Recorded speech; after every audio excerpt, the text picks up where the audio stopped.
line changes, same result, clean sheet, win, round 3 of the League Cup. You must be overall very pleased with that performance tonight. Yeah, to be totally honest, I'm over the moon. I'm very proud tonight. We picked quite a young squad, a young starting 11, because everyone deserved, to be fair, to start the game after what they've shown as subs or in training.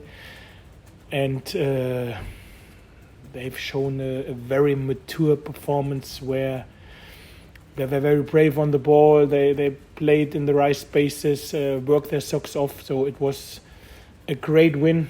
Obviously, we were not as clinical as we were against Huddersfield, where everybody said against Huddersfield we were very clinical. Today, I think we were not. But a win, a clean sheet away from home against a strong Bristol side, to be totally honest. It's great. Great team performance with some very, very good individual performances as well.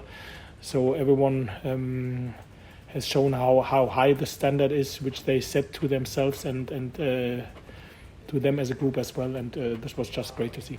What aspect pleased you the most then tonight?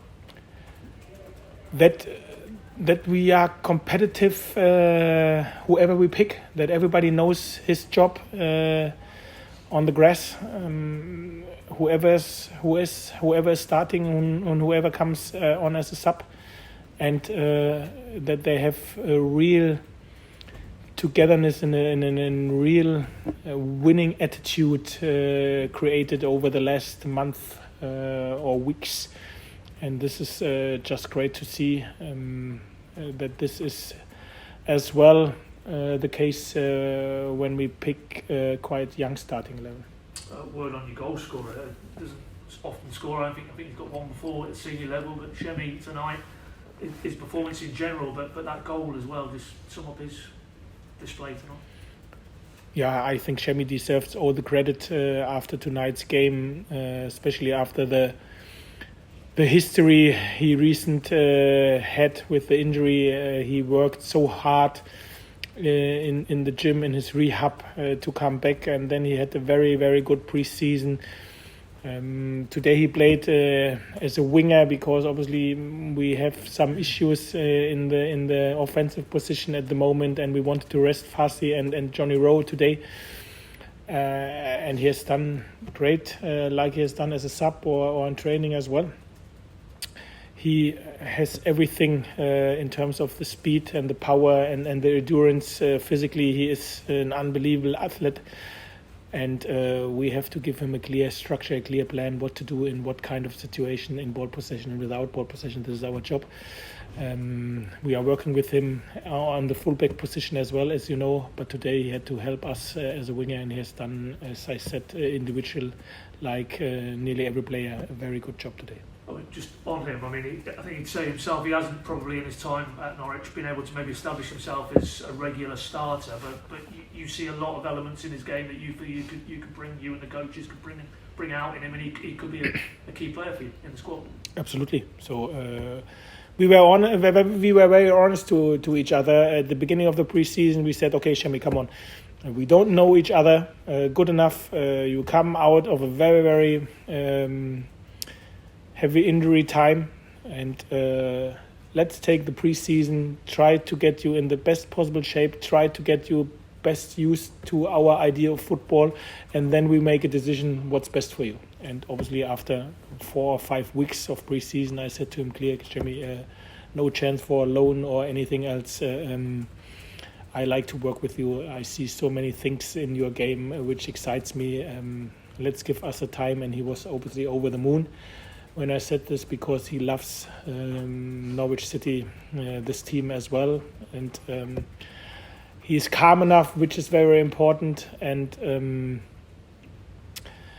does not rush the things, even if he is desperate to play. But I think to be patient is something which is very, very important as well. In the last 20 minutes or so, you managed to get Adam Forshaw into the game as well.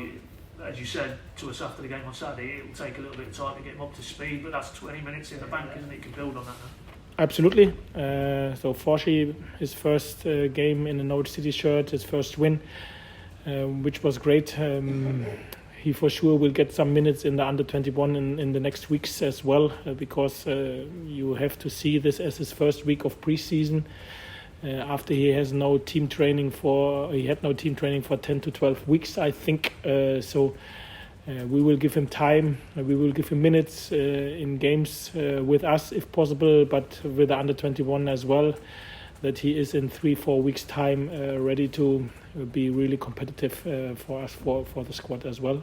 And then we had George, who has made his first game, first clean sheet, great for him as well. So it was an overall great evening tonight.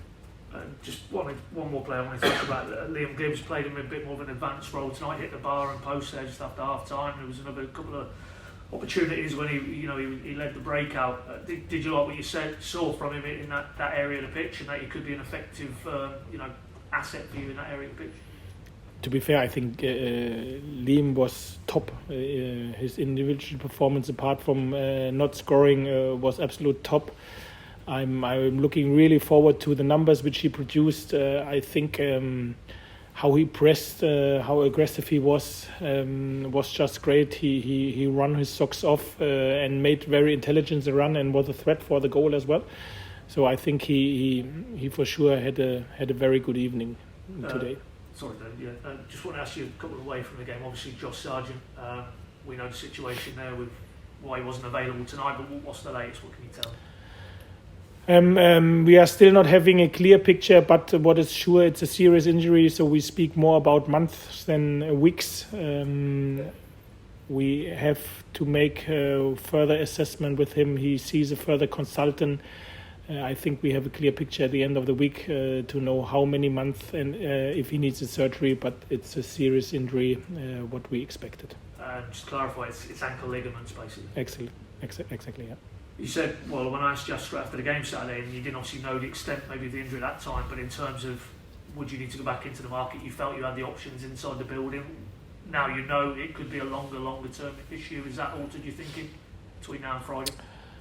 To be fair, I think after tonight's performance, we've seen we have a good squad. We have a reliable squad, even if the squad is not huge in terms of numbers, and maybe today we were very young or unexperienced, if you like to say. At the end of the day, you know how it is. The transfer window is open, and as long as it is open, I don't like to deny anything. But I think we have a good squad together. And no Kenny tonight, obviously no Angus and Ben Gibson either, but there was a bit of talk around Leeds and Kenny in the last 24 hours. Okay, when I can deny anything, then it is Kenny McLean will not go to Leeds. So no, we rested them, especially Kenny and Gunny. Next week they are away with Scotland. I think it was a chance for them to rest them. Gibbo had a little bit a problem with his calf, but no major issue. He will train tomorrow, like Kenny and Gunny as well. But this was why we took them not with us. They should not travel with us, spend the time here with us when they get used, especially when they are away next week for 2 weeks with Scotland as well. And with Kenny, I mean, I asked you after the game, or a moment just before the game Saturday, and you said what an excellent player he has been for you, and how him and Gabby are growing together. So clearly there's no, with Kenny, he is a key player for you moving forward, so that's not going to change between now and Friday. for 100% not, no. Just one final one. Is there likely to be any outs, maybe one or two of the younger players? Would you look maybe for the loan route with one or two of them? As I said, I can't give you a reliable answer tonight because the window is still open. If we continue with the squad, I'm ready for the fight. If something changed, then it changed for a reason. So let's wait. I'm very happy if the window is closed, to be fair. Right, thank you, everybody. Cheers, David. Cheers. Thank you.